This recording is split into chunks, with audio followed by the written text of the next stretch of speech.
మరుగు మందులు రాజు ఎప్పుడైతే వచ్చిందో మరుగు మందుల్లో లేఖమైపోయాడు రంపాలుగుడు. ఇల్లు వాడి మరిచిపోయినాడా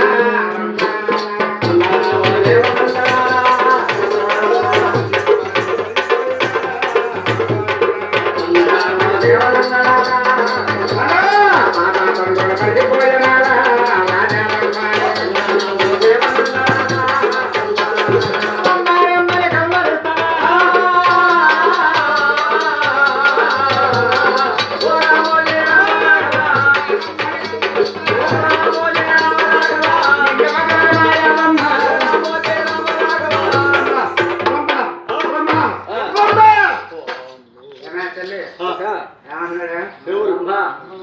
రంబా రంబా రంబా రంబా కలవరెత్తున్నాడే. కూర్చున్నా రంబే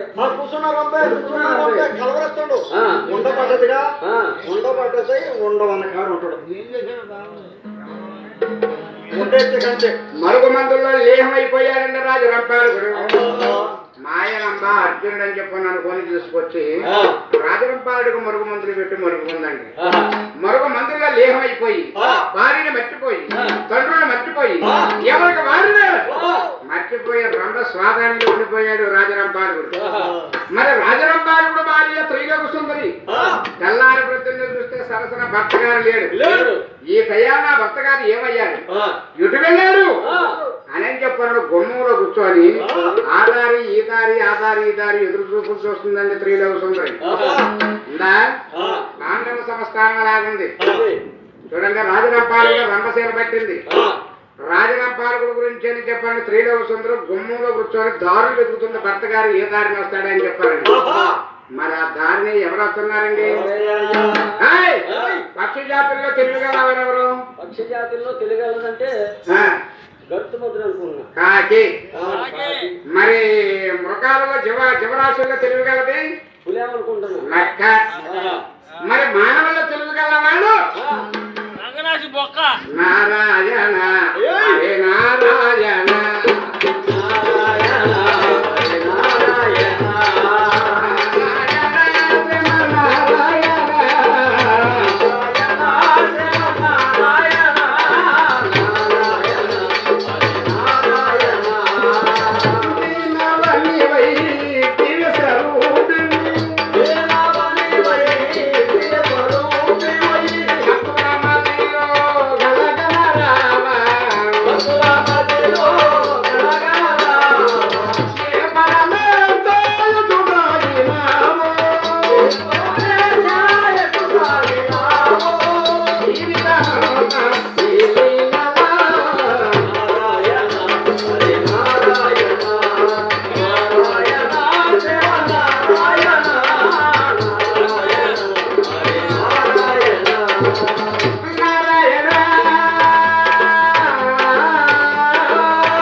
గజాన్ని పడి వస్తున్నాడండి. వెళ్తా వెళ్తా ఎవరికెళ్ళి 7 అడుగులేసి వెనక్కి తిరిగి చూశాడు. ఎవర్రయ్యాది? నేను వస్తుంటే రాజు వీధులు చిన్నదైన పెద్దలైన స్త్రీలైన పురుషులైన పైకి లేచి అయ్యా నార్థాబ్రహ్మ అని చెప్పని జోడి చేస్తాడు. పైకి లేపిలాగా నమస్కరిస్తాడు. మరి ఆరు పైకి లేచి కనీసం దండం పెడతలేదు, పలకరేయట్లేదు. ఇంత గర్వంగా ఉందంటే ఎవర్రయ్యి ఆడదని చెప్పని భూషణకర్త చేశాడు నార్థబ్రహ్మ. అగ్నిదేవుల కుమార్తె పాండవుల కోడలని చెప్పని తెలుసుకున్నాడు. ఓహో ఈవిడ గర్వం ఇదా? ఇటువంటి వాళ్ళ గర్వాలు అనసాలంటే నేనే. దీనికి గర్వం అనసాలి, నా గర్భమాదేశం తీర్చుకోవాలని చెప్పాను నార్థబ్రహ్మ. ఇంద్రప్రస్థకి పాండవ వార్తగా వస్తాడు బ్రహ్మనాథే.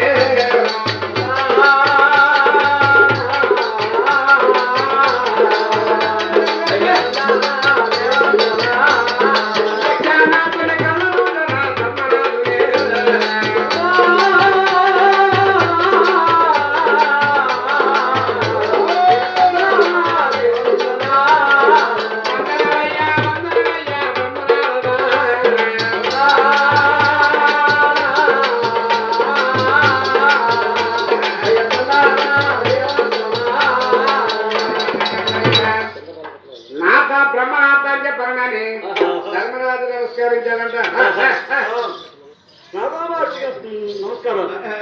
నాదా మహర్షికి నమస్కారం. చిరంజీవి చిరంజీవి శతరత్న ధ్యాసం ఉంది కాక. నాదా మహర్షికి మాట్లాడంటావా ఏం చెప్పు. మరి కాపీనా కవర్ చేసేది 4 రూపాయలు.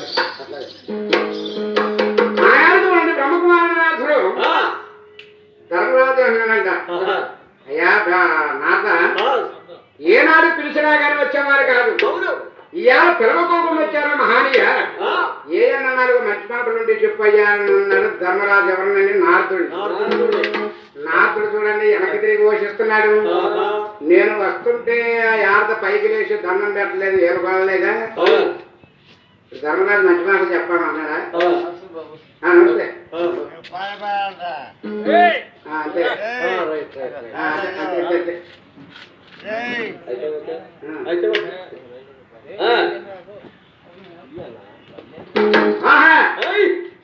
ఆశ్చర్యంగా చెప్పాడంటే ఆలోచించి ఆ రోజు అనుకుంటున్నాడు, నన్ను మంచి మాటలు అడుగుతున్నాడు ధర్మరాజు.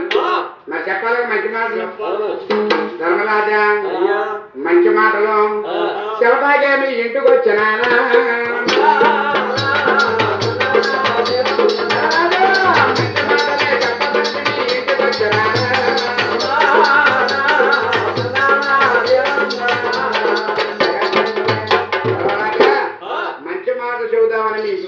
ఏమన్నా 4 మంచి మాటలు 3 లోకాలు సంచరిస్తూ ఉంటారు. 4 మాటలు మంచి మాటలు చెప్పండి నాదా మహర్షి. చెబుతా కానీ ఒక మాట, ఎవరియో తీసుకొచ్చి మీకు ఎందుకు చెప్పాలి, ఎక్కడియో తీసుకొచ్చి మీకు ఎందుకు చెప్పాలి? నారాయణ నారాయణ మీ మాటలే మీకు చెబుతాయి. కలిసే ఉన్నాం. మండవాడు కొడుకు గారు చూడండి, నాథుడు నిన్ను కావ పెడతాడు మహానుభావుడు. ధర్మరాజా, ఈ మాటలు మీకు చెబుతా.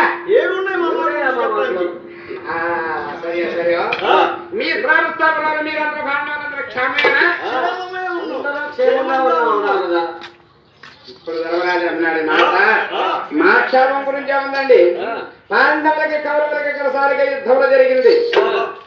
కరుణబెట్టి కౌరవతోలాడి శకుడు మోసం చేత రాజ్యమంతా మొత్తం కౌరవులే ప్రాధాన్యం అయిపోయింది. కౌరవులుగా మాకు రాయభారకి వెళ్ళాడు కృష్ణుడు, రాయభారం కాస్త ఎక్కువ అయిపోయింది. కౌరవులకు పాండవులకి కలసారిగా కురుక్షేత్ర యుద్ధంలో జరిగింది. పండిన పంట అయ్యారు కౌరవులు, 5 అయ్యారు పాండవులు. మానవులు ఉర్రి పంటను ఎలా కోస్తారో కౌరవులు అలాగ కోసి చంపామండి. కౌరవులందరూ నశింపైపోయారు, పాండవులు క్షేమంగా ఉన్నాం. నిన్నగాక మొన్న మా నకుడు కుమారుడికి కళ్యాణం అయ్యింది. బతుకుల్లో ఉంటే సిట్టు చెందుతారని చెప్పారని అరణ్యంలో ఉన్న అద్దాల భవనంలో ఉంచామండి. ఎంతకంటే మాకు మంచిగా ఉన్నాయ్యా అన్నాడు ధర్మరాజు. అగ్నిదేవుడు కుమార్తె 3 లోకాలకు శుభ్రంగా నేను వస్తుంటే పైకి లేచి దండం పెట్టలేదు కదా, ఆవిడే ఈవిడి. దాని గర్వం ఇక్కడ తీర్చాలి నేనని ఆనాడన్నాడు నా ధర్మరాజా.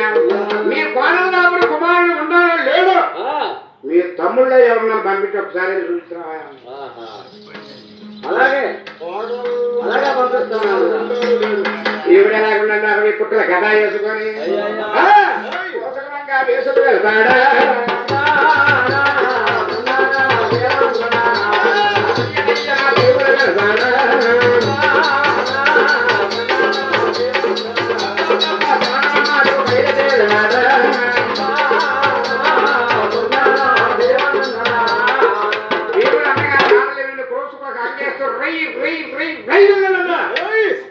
అద్దాల భవనం దాపుని వెళ్ళి కేకలేస్తున్నాడు అమ్మాయి కోడలు, అమ్మాయి రూపంలో ఏడు మా కొడుకేడు ఎక్కడుండో చెప్పు. కుమారుడు అనగా నా భర్త గారు తెల్లవారుజామున ఏకోజాము దాప నా దాపన ఉన్నాడు.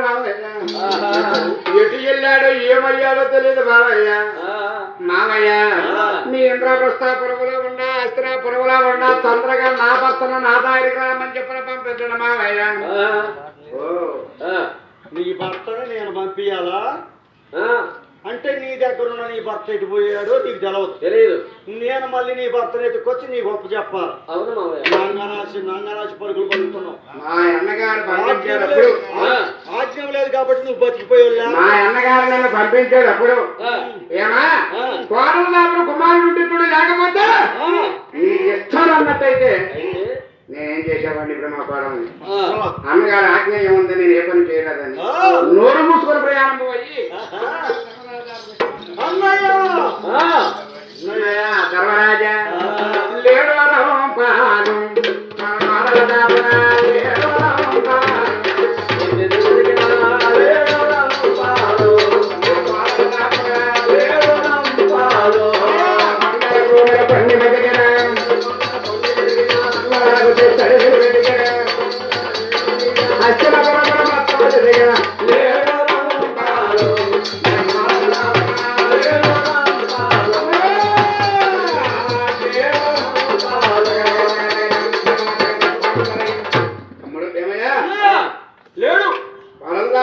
మన కుమారుడు లేడు. నువ్వు ఆజ్ఞ ఇవ్వలేదు. నారదుడు వెళ్ళి చూసిరా అన్నాడంటే మనవాడు రాజరప్పాలు నారదుడికి ఎక్కడో కనిపించే ఉంటాడు. నారదుడికి ఎలా కనిపించాడు ఒక్కసారి వెళ్ళి కుమారుడి గురించి అడగబోయాను.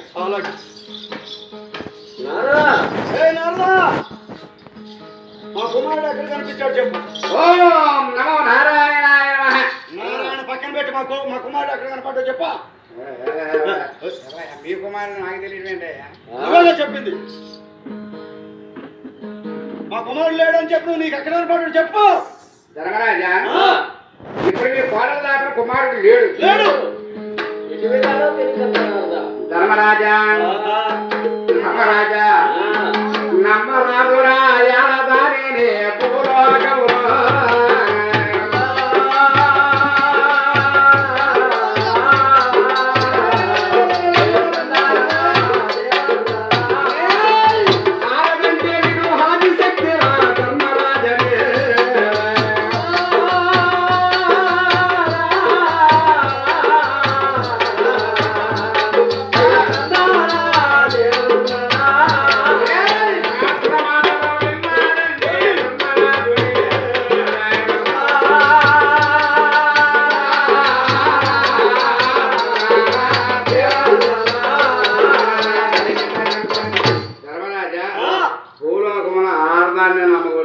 ఎందుకని ఇవాళ నువ్వు పునాదిపాడు నుంచి బయటికి పో. ఎందుకని ఎర్రగట్టేసి కుమ్మాడు పెడతారు. ఎవరు? పునాదిపాడు. మనం పునాదిపాడు గురించి చెప్పట్లా. మరి ఆడవాళ్ళు నమ్మకూడదు. నువ్వు ఎక్కడ ఉండవు? పునాదిపాడు కాదా? ఇక్కడే ఉన్నా. మరి ఈ ఊరు ఆడవాళ్ళు కాదు. ఈ ఊరు ఆడవాళ్ళందరూ మంచివారు కాబట్టి మన కథెత్తుంటే విన్నారు. వాళ్ళని మనం ఎందుకంటాం? ఆడవాళ్ళు నమ్మకూడదు అంట. మరి నేను ఎవరిని నేను మారుతా నన్ను కొడతా ఇక్కడికి ఇంతలకు వచ్చిన వాళ్ళని తిప్పి మళ్ళీ నీ మీద ప్రయోగం చేసే మాట ఉన్న నా దగ్గర. అవును తెలుగు ఆంజనేయులు అడిపోయింది. విడిచిపోయి మార్గం చెప్పు. దేశాలు తీసుకెళ్ళి బాబాయ్ ఇదిగో అను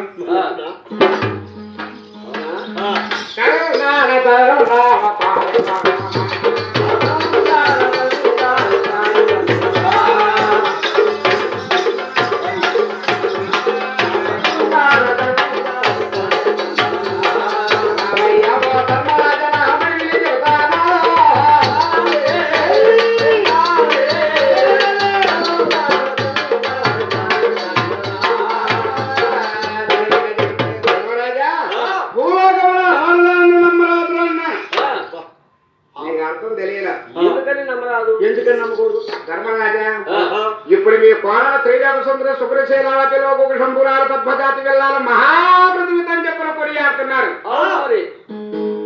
మీరు అనుకున్నంత మంచిది కాదు మీ కోడల త్రైలోక సుందర.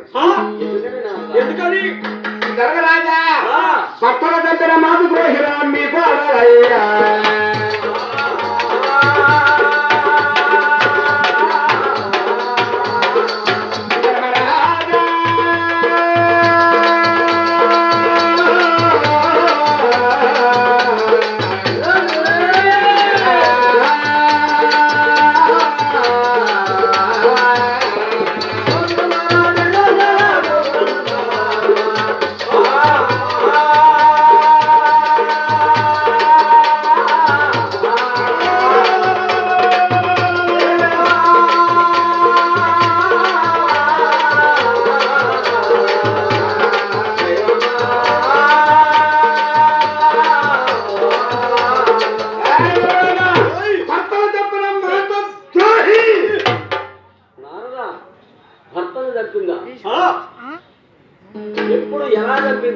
ఎవరు చెప్పారు? రాజా చెప్పారు. అసలు ఎందుకు తప్పవలసి వచ్చింది ఈ కథ కొడుకునే సత్యంగయ్యా కొన్న కొర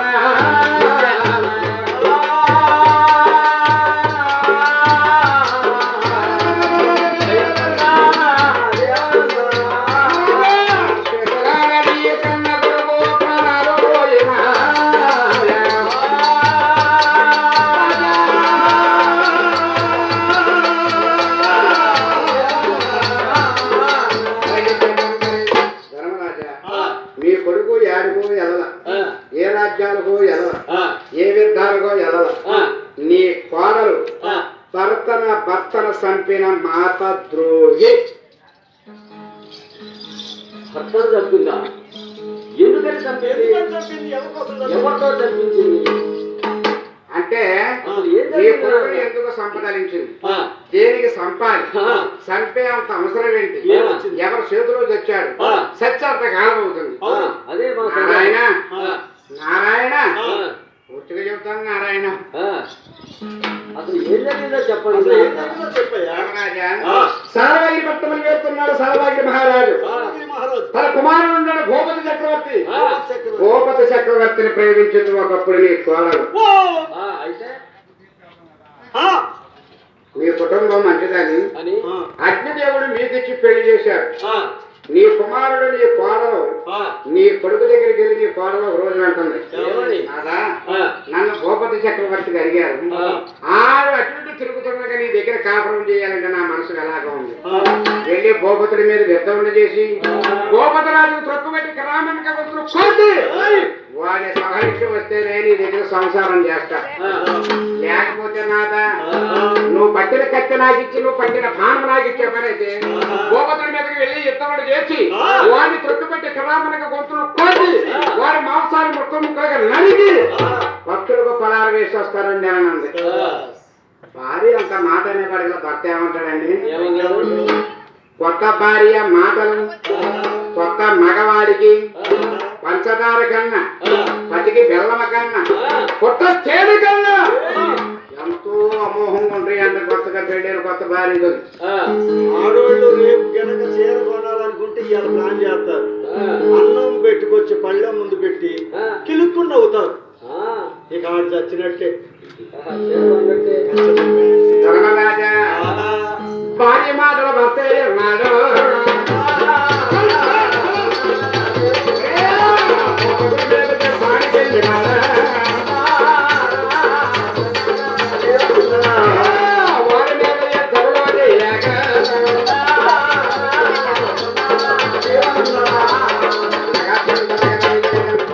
భార్య మాటల బాగా విని వారి మీదకి వెళ్ళి వారి మీద యుద్ధం చేయలేక భూపతి చేతుల్లో సచ్చి ఇప్పుడు 7 రోజులు ఒక పూట ఉన్నాడు. 7 రోజులు ఒప్పుకోను. 7 రోజులు ఒక పూట. నారదా, ఆ! కుమారుడు చనిపోయాడని చెప్పు ఎప్పుడు అన్నాడు. ధర్మరాజు చూడండి విలవిలలాడుతూ ఓయ్ కుమారా ఎన్నో రోజు కంటే కళ్ళ కొడగనే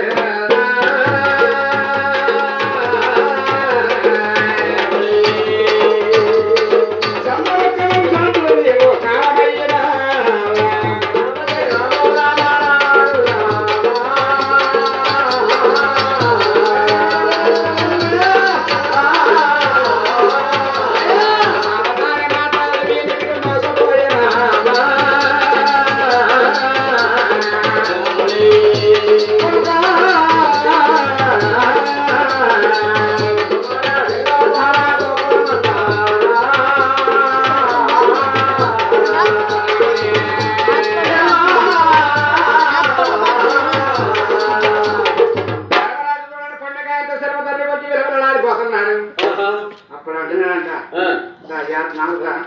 భర్తలు చంపిన మాతృద్రోహికి భర్తలు చంపిన పాపిరాలకి శిక్షలు వేయ అమలపరచమయ్యా అన్నాడు నారదుడిని.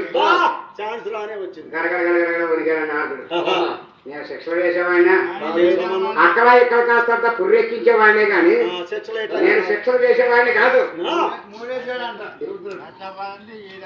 ఇంకా ఇక్కడ కాస్తంత నేను తప్పుకోవాలి కదా అని చెప్పి మాట్లాడుతున్నానంట.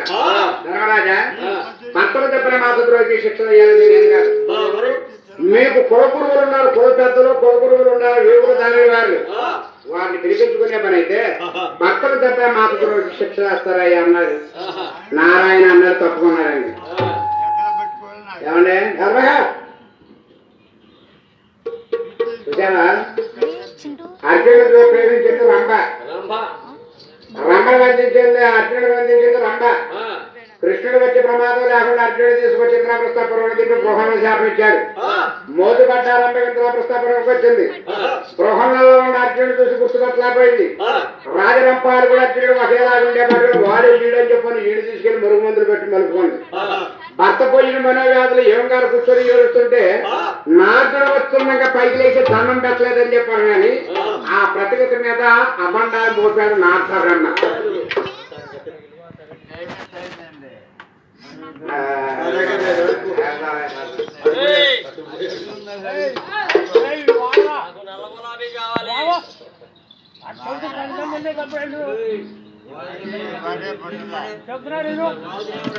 ఎందుకంటే పునాది పాళ్ళు ఇష్టం కథ ఎక్కడ ఎప్పుడు చూడాలని అంత ప్రశాంతంగా అంటున్నారు. వినే వాళ్ళని చెప్పే వాళ్ళని కూర్చోనిదే మాట్లాడుకోకుండా కూర్చోవాలి. చెప్పాడు కదా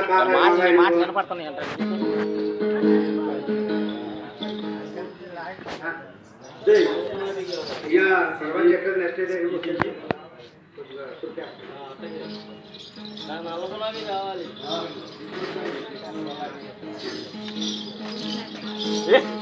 ఆ